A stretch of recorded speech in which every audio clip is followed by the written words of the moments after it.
Hola hermanos, buen día, buenas tardes o buenas noches, dependiendo de la hora en que nos escuche. Bienvenidos a una lección más en esta iglesia Redimidos. Hoy vamos a continuar con el tema que vimos anteriormente sobre Cristo en el lugar santísimo, la segunda parte. Antes de comenzar entonces, como es costumbre, ya tenemos una oración para que sea Dios quien dirija este estudio. Oramos entonces. Amado Padre, en estos momentos vamos a estudiar tu palabra. Pedimos, Señor Santo, que tú guíes este estudio, que me guíes a mí, que soy el instrumento que estás usando para darlo, y también que guíes la mente, Señor Santo, de aquellas personas que lo escucharán. Gracias, Padre, por estas bendiciones, por estos espacios. Te lo agradecemos todo, Señor Santo. En Jesús lo pedimos. Amén y amén. Bien, el tema entonces hoy, Cristo en el lugar santísimo, segunda parte. ¿Qué está haciendo Cristo en el lugar santísimo? Hoy continuamos entonces estudiando ese tema y vamos a ver por qué tiene que estar en el lugar santísimo. Ayer, la semana, el programa anterior, la clase anterior, mirábamos que hay un problema, pero mirábamos este versículo. Y este versículo, Salmo 77:13, en español, como que no tiene tanto sentido. Dice, oh Dios, santo es tu camino, que Dios es grande como nuestro Dios. Pero si lo traducimos del original, del inglés, no del original, del inglés al español, lo podríamos traducir. El camino, oh Dios, está en el santuario. Ahí hace más sentido. El camino, oh Dios, está en el santuario. Diferencia total con lo como está escrita en español. ¿Qué Dios es grande como nuestro Dios? Es la segunda parte. Pero la primera es interesantísima, dice. El camino, oh Dios, está en el santuario. Y es que en realidad en el santuario está el camino. En el santuario está la clave. Entendiendo el santuario, podemos entender mejor el plan de salvación. Ese fue la escuela, como leímos ayer, que Dios dejó para enseñarnos a nosotros cómo Él trata el problema del pecado. Y como vimos nosotros ayer, el gran problema que tenemos es que todos somos pecadores. Usted que me está escuchando y yo que estoy hablando aquí, somos pecadores todos. Y la paga del pecado, dice la Biblia, es la muerte. O sea que tanto usted como yo, lo que merecemos es muerte. Pero por la gracia de Dios, podemos tener vida en Jesús. Entonces, Jesús es quien está haciendo todo este trabajo en el santuario. Y esa es la escuela que Dios ha dejado para que nosotros entendamos cómo Jesús está lidiando con ese problema. Porque es un problema grave. Este es un virus de muerte y todos estamos infectados. Y entonces Jesús está haciendo algo. Cristo está haciendo algo en el santuario, ¿verdad? Para que no muramos. Él ya murió ahí, en el atrio. También escuche nuestras oraciones y perdona nuestras oraciones en el lugar santo. Pero finalmente en el lugar santísimo, Él se nos aplica la sangre de Él. Nuestro caso es revisado. Y entonces dicen ahí, si Gerardo es cierto que pecó, porque hay un fiscal que acusa también, que es Satanás, y lleva registro de todos nuestros pecados. Es cierto, Gerardo pecó, pero Gerardo se arrepintió. Así es que el abogado defensor, que es Cristo Jesús, dice, bueno, ¿y cuál es la paga entonces? ¿Cuál es la pena para Gerardo? El fiscal pide muerte. Ok, dice el abogado, acepto. Pero al señor juez le dice, él me aceptó como un salvador, él se arrepintió de sus pecados y yo morí en su lugar. Y el juez dice, me doy por satisfecho. Ya Gerardo ya no tiene que morir. Esas son buenas nuevas. Ese es el evangelio. Y lo que está sucediendo en el lugar santísimo es parte de este evangelio. Entonces continuamos con Efesios 2, 8, 9, dice, porque por gracia sois salvos por medio de la fe. Y esto no de vosotros, pues es don de Dios, no por obras para que nadie se gloríe. Eso es importantísimo entenderlo y aceptarlo, hermanos. El mensaje de justificación por la fe es por gracia, por la promesa que hizo Jesús. No es por obras, no es por las promesas que nosotros podamos hacer. Ese es el viejo pacto, el pacto israelita. Ellos prometieron.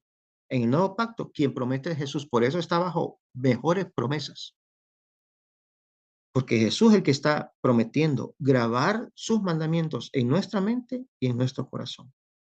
Y a medida que nosotros lo conocemos, al verdadero Hijo de Dios, al Hijo engendrado de Dios, desde los días de la eternidad, a medida que lo conocemos, que vamos relacionándonos más con Él nos va dando ese poder.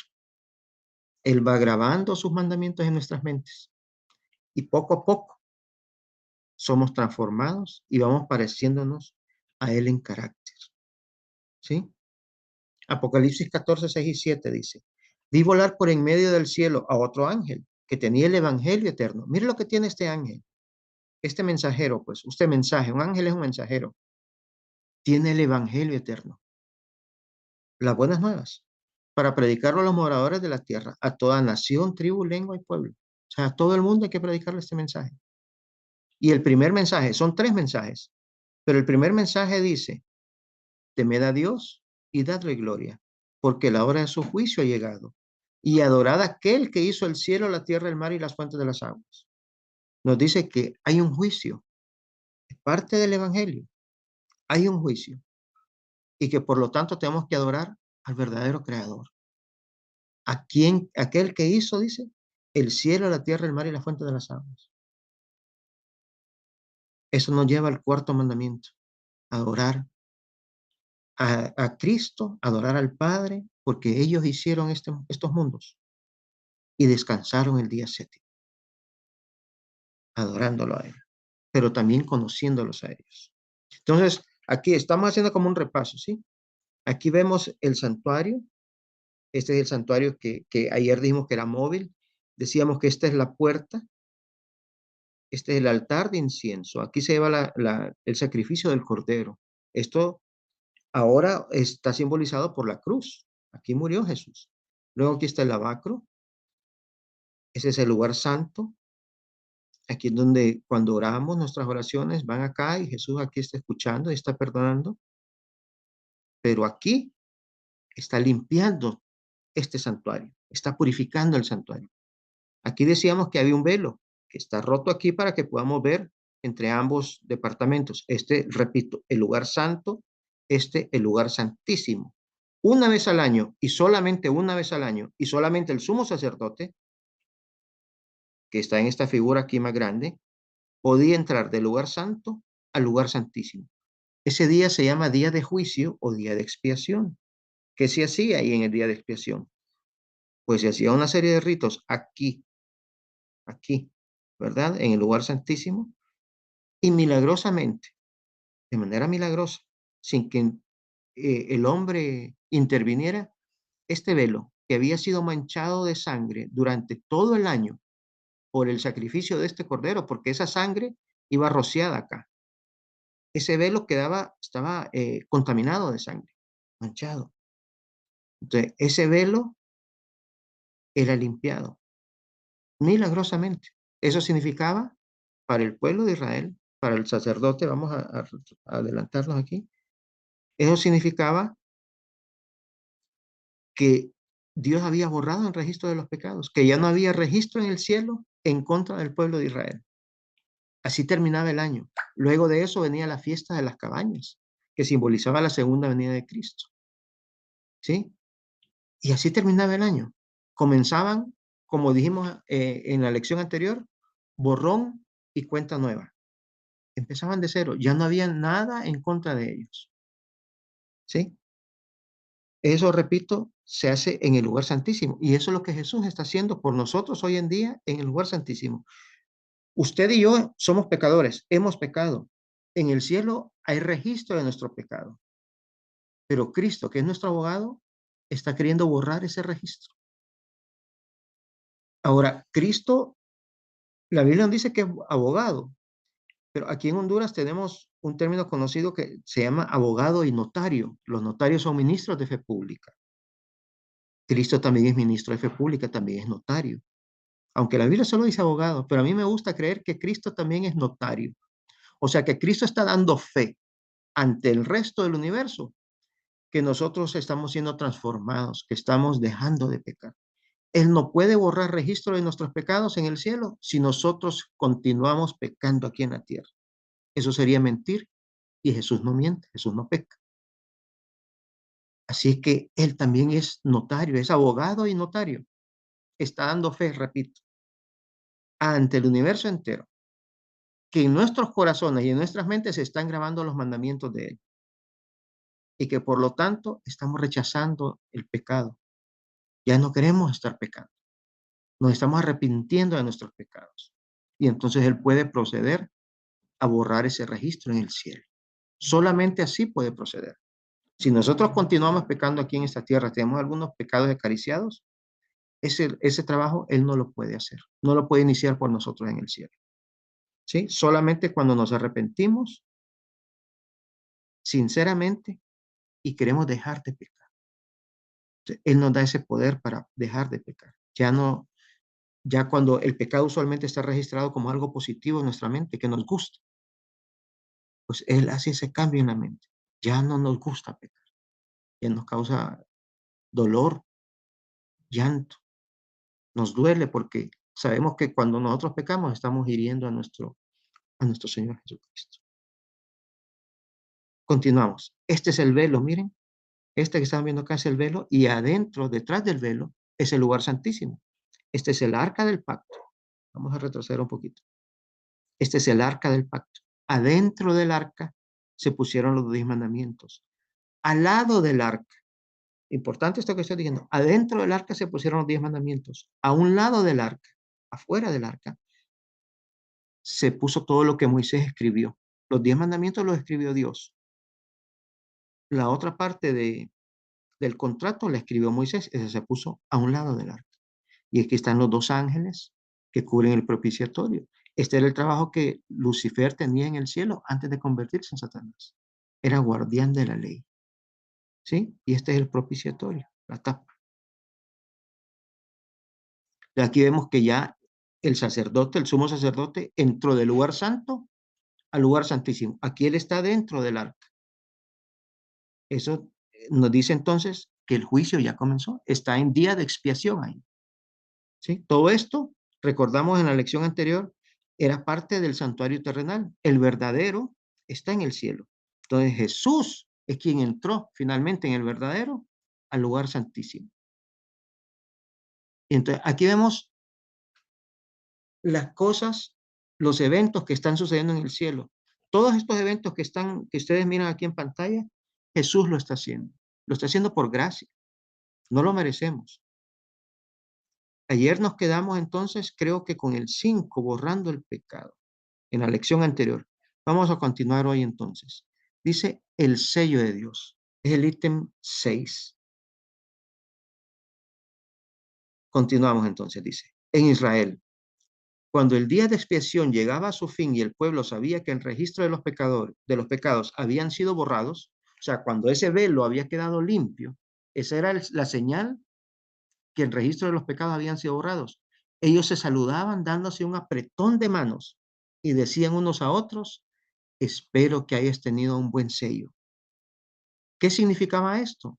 Dejemos que un escritor judío nos lo explique. Pero miren qué bonito, cómo terminaba ese día. Después de todo lo que hacía el sumo sacerdote y que ese velo quedaba limpio, ellos entonces se daban un apretón de manos y se decían, espero que hayas tenido un buen sello. Así eran sellados en ese momento. Mira lo que dice este escritor judío. A medida que el día de expiación se acercaba a su fin, la intensidad y la seriedad en las oraciones incrementaban. Eso debería ser una lección para nosotros, hermanos. Si el juicio ya comenzó en 1844 y ya comenzó para los vivos y se está acercando a su fin, la intensidad y la seriedad en las oraciones nuestras también deberían de incrementar.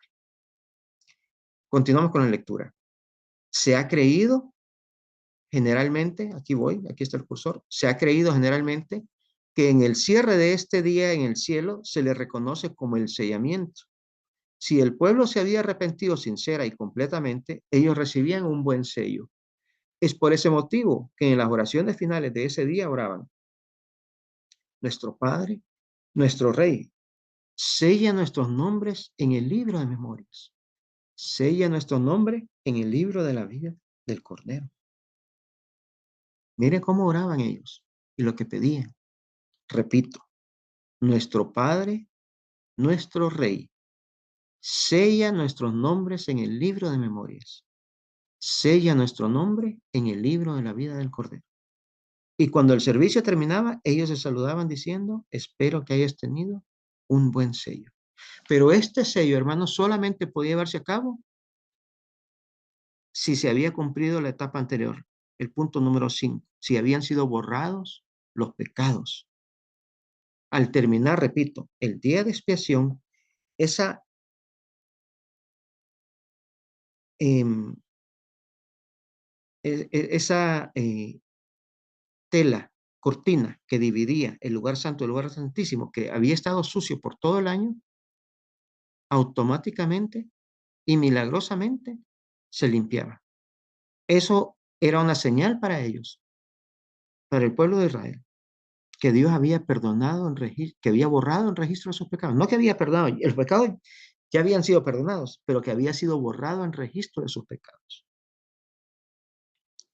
Esa era entonces la señal. Y entonces, después de eso, ya podían ellos ser sellados. Continuamos. El sello de Dios, dice. Siempre hablando del sello de Dios. El sello del Dios viviente, como he mencionado en Apocalipsis, aplica a los 144,000, o sea, a la última generación que ha de vivir en este planeta. Son estos los que pasan por el juicio investigador y reciben la intercesión final de Cristo en el lugar santísimo. Ellos serán sellados en el proceso de borrado del registro de pecados. Ellos estarán seguros para vivir durante el periodo de las 7 postreras plagas y estarán vivos para ver la segunda venida de Cristo. Estos estarán sellados y obtendrán la victoria final. Aquí vemos en Apocalipsis 7, ¿verdad? Del 1 al 3, la base bíblica para lo que leímos. Después de esto vi a 4 ángeles en pie sobre los 4 ángulos de la tierra, que detenían los 4 vientos de la tierra, para que no soplase viento alguno sobre la tierra, ni sobre el mar, ni sobre ningún árbol.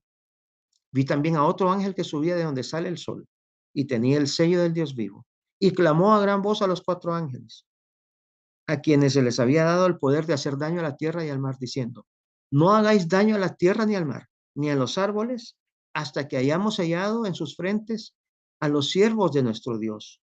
Y el versículo 4 dice: y oí el número de los sellados, 144,000 sellados de todas las tribus de los hijos de Israel. Hasta que estén sellados la última generación de cristianos, entonces vienen las plagas. Ese daño a la tierra, al mar, a los árboles, son ya las 7 plagas, las 7 postreras plagas. Ya todo el pueblo cristiano fue sellado. Ya solamente hay dos, en ese momento en la historia, solo van a haber 2 tipos de ciudadanos: aquellos que recibieron el sello de Dios o aquellos que recibieron la marca de la bestia. Los que reciben la marca de la bestia van a tener que sufrir también las consecuencias y van a recibir las 7 postreras plagas. Van a recibir las 7 postreras plagas. Pero los sellados van a estar ahí, van a estar viendo, pero van a ser salvados, van a ser protegidos, protegidos por los ángeles de esas 7 postreras plagas. ¿Sí? Así como sucedió en Egipto, algo similar, así va a ser al final. ¿Sí? Entonces, ya fueron sellados. Por eso entonces vienen las plagas. Y para ser sellados, repito, ya fue borrado en registro de los pecados. Es por eso que si nosotros seguimos pecando, si estamos violando el primer mandamiento, te invito a que busque el primer mandamiento y el cuarto mandamiento también. Si estamos violando esos mandamientos, no podemos ser sellados, porque si continuamos pecando, si continuamos violando esos mandamientos, no puede ser borrado ese registro del cielo. Y entonces no podremos ser sellados. ¿Sí? El cambio de vestiduras. Otra cosa que Jesús también está haciendo por nosotros en el cielo. La Biblia declara que nuestra justicia es como trapos de inmundicia. No podemos entrar en el cielo vistiendo estas ropas. Necesitamos un cambio de vestiduras. La expresión cambio de vestiduras la obtendremos en el capítulo 3 del libro de Zacarías. En este capítulo hay una confrontación entre Jesús, el ángel del Eterno, y Satanás. Satanás señalaba a los vestimentas sucias de Josué, que era el sumo sacerdote que representaba las imperfecciones y el pecado del pueblo de Dios. Pero en Zacarías 3:4 Jesús da la orden, mira que he quitado tu pecado de ti y te vestí de ropa de gala. Esos trapos de inmundicia que tenemos nosotros hoy, nuestra justicia propia, ¿qué es eso? Cristo la quita y nos da la justicia de Él. Esa es la vestida, el nuevo vestido, la justicia de Cristo en nosotros. Por eso cuando el Padre nos mira, el juez nos mira, ya no nos mira con la ropa andragosa que andamos nosotros, con esos trapos de inmundicia, nos mira con la justicia de Cristo. Y por eso ese sacrificio del Hijo es válido para nosotros también. Continuamos con el término el cambio de vestiduras. ¿Cuándo ocurrirá esto para los vivos? La visión que tuvo Zacarías de Josué y el ángel aplica con mayor fuerza a la experiencia del pueblo de Dios cuando el día de expiación esté llegando a su fin. O sea que aplica más que todo para nosotros. Pongamos atención.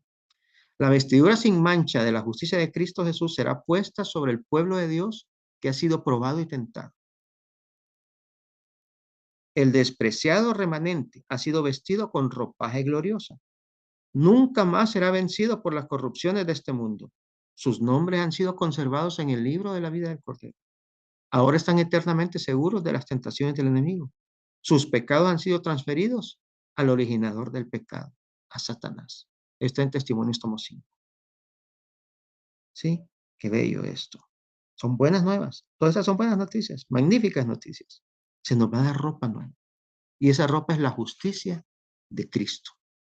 ¿Sí? Cumpliendo las promesas del nuevo pacto. Es otra de las cosas que Jesús está haciendo también en el cielo por nosotros. El nuevo pacto le garantiza al universo entero que el pecado no se levantará por segunda ocasión. Los redimidos serán sin pecado y estarán en armonía con todas las leyes de Dios. Esta promesa dice lo siguiente, Hebreos 10, 16 y 17. Este es el pacto que haré con ellos después de aquellos días, dice el Señor. Pondré mis leyes en sus corazones y en sus mentes las escribiré. Y añade, miren qué precioso esto. Y nunca más me acordaré de sus pecados y transgresiones. O sea que Jesús y el Padre y el Hijo están prometiendo al universo entero que ya no vamos a ser una amenaza para ellos, que ya no va a haber otra rebelión en el cielo como la que hubo al inicio con Satanás y sus ángeles. Ya somos aptos para vivir allá, ya podemos ser vecinos de los mundos no caídos y no ser una amenaza para ellos. ¿Sí? Ese es el nuevo pacto. Fuimos restaurados ya.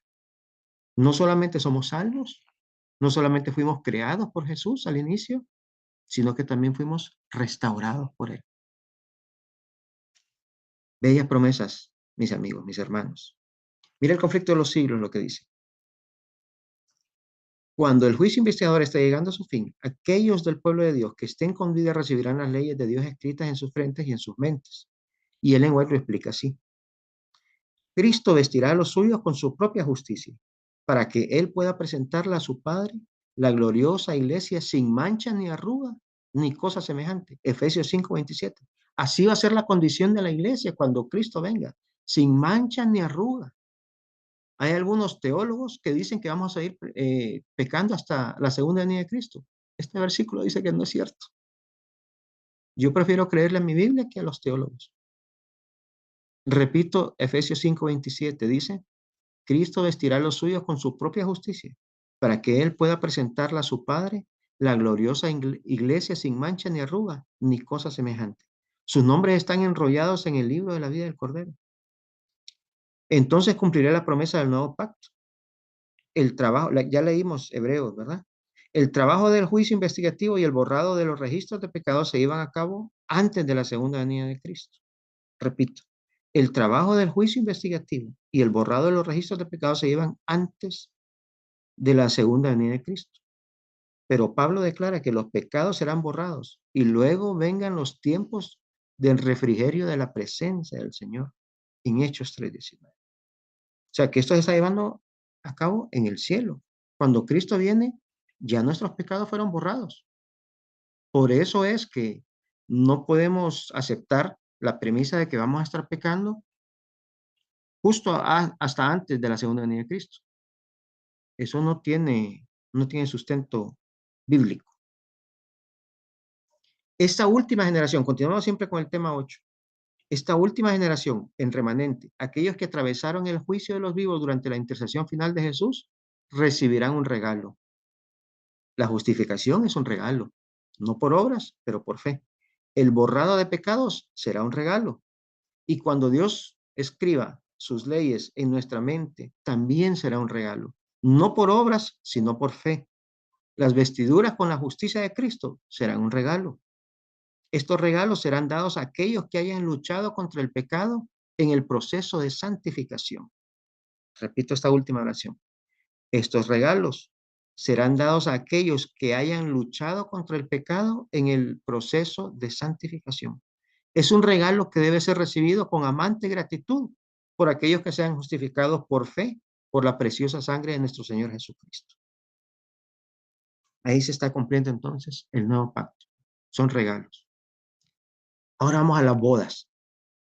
Dice, el borrado de los pecados y el escribir los mandamientos de Dios en nuestras mentes y nuestros corazones son regalos de boda del novio a su novia. De hecho, es el vestido de bodas para la novia, las vestiduras de justicia. Mire qué bonito. El novio es Jesús, la novia es su iglesia. En esa boda que se lleva a cabo en el cielo, el novio le da a la novia estos regalos. Borrar el registro de los pecados y escribir los mandamientos de Dios en nuestras mentes y en nuestros corazones. Ese es nuestro regalo. Es el vestido, el regalo de bodas para la novia, la vestidura de justicia. Continuamos leyendo, dice, la proclamación. Allí viene el esposo en el verano de 1844, llevó a miles a esperar el advenimiento inmediato de Jesús. En ese tiempo señalado, el esposo no vino a la tierra como la gente lo esperaba, sino al anciano de días en el cielo, a las bodas para recibir su reino. Ellos no estarían personalmente en las bodas, pues éstas se llevarían a cabo en el cielo. Ellos se refieren a nosotros. Nosotros no estamos personalmente en las bodas. Nosotros somos su iglesia, ¿sí? No estamos en la boda. Eso se está llevando a cabo en el cielo. Pues éstas se llevarían a cabo en el cielo, dice, mientras ellos estaban en la tierra. Los seguidores de Cristo deberán esperar al Señor cuando Él regrese de las bodas. Mire qué bonito. Cuando Cristo viene en su segunda venida, Él viene de las bodas. Esa boda se lleva a cabo en el cielo, entonces. Entonces, ¿cómo es que vamos a seguir pecando hasta que Cristo venga? Pues no participó de la boda. No se puso la ropa indicada para ir a la boda. ¿Recuerda aquella parábola? Que Jesús mandaba invitar a las bodas y nadie quería ir. Finalmente encontró otra gente y fueron, pero hubo uno de ellos que no se quiso poner.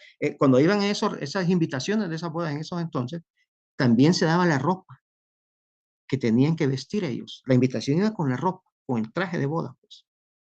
Eran invitados a esa fiesta. Y hubo uno que no quiso ponerse los regalos de esa boda, fue con su propia ropa y sobresalía ahí. Y entonces fue sacado. No tenía la vestidura de la justicia de Cristo Jesús. Era salvación por obras, ¿sí? Salvación por obras. De lo que estamos hablando nosotros aquí es salvación por fe. Este es el nuevo pacto, salvación por fe. Ir con nuestra propia ropa, repito, es salvación por obras. Las bodas, continuamos. Dice, la verdadera esposa aceptará con gozoso deleite el regalo de su vestido de bodas, el manto de la justicia de Cristo. Los malvados los despreciarán, se opondrán a él y lo rechazarán. Solamente la iglesia, solamente la verdadera iglesia va a aceptar este regalo, va a aceptar la justificación por la fe. Los malvados la van a rechazar, se van a oponer a ella. Los que no conocieron a Dios, al Padre y al Hijo, la rechazan.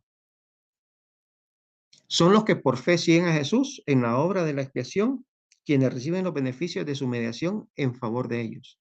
Mientras con los que rechazan la luz que hace visible esta obra de administración, no se benefician de ella.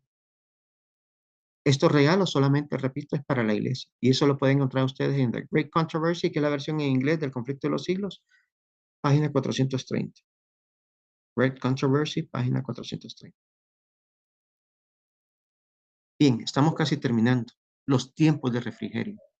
Dios nos ha hablado a nosotros por medio de Pedro y a través de la profeta moderna para conectar los tiempos de refrigerio con la lluvia tardía, el derramamiento del Espíritu Santo en el tiempo del fuerte pregón, cuando se proclamen con potencia el mensaje de los tres ángeles. Él ha dicho, así que arrepentíos y convertíos para que sean borrados vuestros pecados, para que vengan de la presencia del Señor tiempos de refrigerio. Hechos 3:19. La sierva del Señor lo puso de esta manera. Pidan al Señor refrigerio en el tiempo de la lluvia tardía. La maduración del grano representa la finalización de la gracia de Dios en el pecador. Por el poder del Espíritu Santo, la imagen moral de Dios será reproducida perfectamente en nuestro carácter. Mire lo que va a ser reproducido en nuestro carácter. El carácter de Dios, del Padre y del Hijo, porque son uno solo. Tienen un mismo carácter ellos. Nosotros hemos de ser, en un futuro, transformados completamente a la semejanza de Cristo. Eso está en Testimonios para Ministros. Esta hora finalizará cuando Dios borre todo el registro de pecados y se haga el cumplimiento final del nuevo pacto, escribiendo las leyes suyas en nuestras mentes y en nuestros corazones, en los mentes y corazones de los 144. Entonces, este es el orden de eventos, hermanos. Primero nos arrepentimos de nuestros pecados, los confesamos. ¿A quién la tenemos que confesar? Ante nuestro Padre Celestial, de rodillas. No ante un hombre aquí en la tierra, ante nuestro Padre Celestial directamente. Tenemos acceso a Él directo. Llega un momento en que comienza el juicio. Y ya una vez en el juicio, comienza el proceso de borrado de pecados. Una vez borrado el registro de pecados, lo que aprendimos hoy, somos sellados. Y una vez sellados, podemos recibir entonces la lluvia tardía, pero también en ese momento, una vez sellados y recibiendo la lluvia tardía, se está dando la ley dominical. Ya sellados, vamos a dar el fuerte pregón también. Ya con la lluvia tardía, vamos a dar el fuerte pregón. Esos son los eventos que están sucediendo, hermanos, en el cielo ahorita. Por eso es importante que nos pongamos a cuentas con nuestro Padre Celestial. Él no vino aquí ni está pendiente ahí para castigarnos, como se ha creído en otras, la iglesia popular. No, Él es un Padre amante. Lo que quiere es que nos pongamos de acuerdo, que razonemos con Él. No importa, dice, si te has caído y si estás fangoso, no importa cuánto has pecado, yo te amo. Ven, yo tengo la cura para ese pecado tuyo. Si no tomas el antídoto, vas a morir. Pero yo aquí tengo el antídoto. Ven, yo te lo doy. Yo te amo. Por eso permití que mi hijo viniera a morir, porque te amo a ti. Ese es nuestro Padre Celestial. Nos amó tanto que dio a su propio hijo, permitió que su hijo pudiera venir aquí a morir por nosotros. Y si alguno de ustedes nos escucha, que son padres y madres, podrán entender mejor eso. Seguro que como padres y madres, ustedes mismos preferirían morir antes que permitir que sus hijos mueran. Pero tanto fue el amor del Padre que Él dijo, no, yo voy a permitir que mi hijo muera. Y que muera para salvarnos a nosotros. Así que lleguemos a Él con toda confianza. Si lo que más anhela es que vayamos a Él. A que vayamos a Él. Lo que más anhela es que este reino sea recuperado. Que todos sus hijos finalmente puedan estar con Él y darnos ese abrazo fraterno. Si alguno de ustedes nos está escuchando y tal vez tienen hijos, que tal vez viven en otro país, ¿cuánto anhelan ustedes darle un abrazo a ese hijo? ¿Cuánta falta les hace? Imagínense nosotros, que somos hijos del Padre, cuánta falta le hacemos a Él y a nuestro Señor Jesucristo. Y cuánto anhelan darnos ese abrazo final. Y solamente, hermano, vamos a poder gozar de eso si nos entregamos a Él, si dejamos que Él tome posesión de nuestra mente. Si tenemos una comunión diaria con Él, estudiando su palabra, orando, ¿verdad? Y permitiendo que vaya borrando en registro de nuestros pecados. Que tengan un feliz día, hermanos. Terminamos entonces con este versículo. Hechos 3:19. Apréndanselo de memoria, por favor. Y que sea una verdad en sus vidas. Así que arrepentíos y convertíos para que sean borrados vuestros pecados, para que vengan de la presencia del Señor tiempos de refrigerio. Que sea este tema, esta lección de bendición, mis hermanos. Estudienla, compártanla, compártanla con aquellos que no conocen las buenas nuevas, no conocen el plan de salvación todavía. Esta es una herramienta para que ustedes puedan dar estudios bíblicos. Lo pueden, lo vamos a compartir en PDF para que lo puedan imprimir ustedes también y lo tengan en físico. Bien, mis amados hermanos, espero que esta lección haya sido de bendición. Nos escuchamos en una próxima lección. Que Dios les bendiga, hermanos.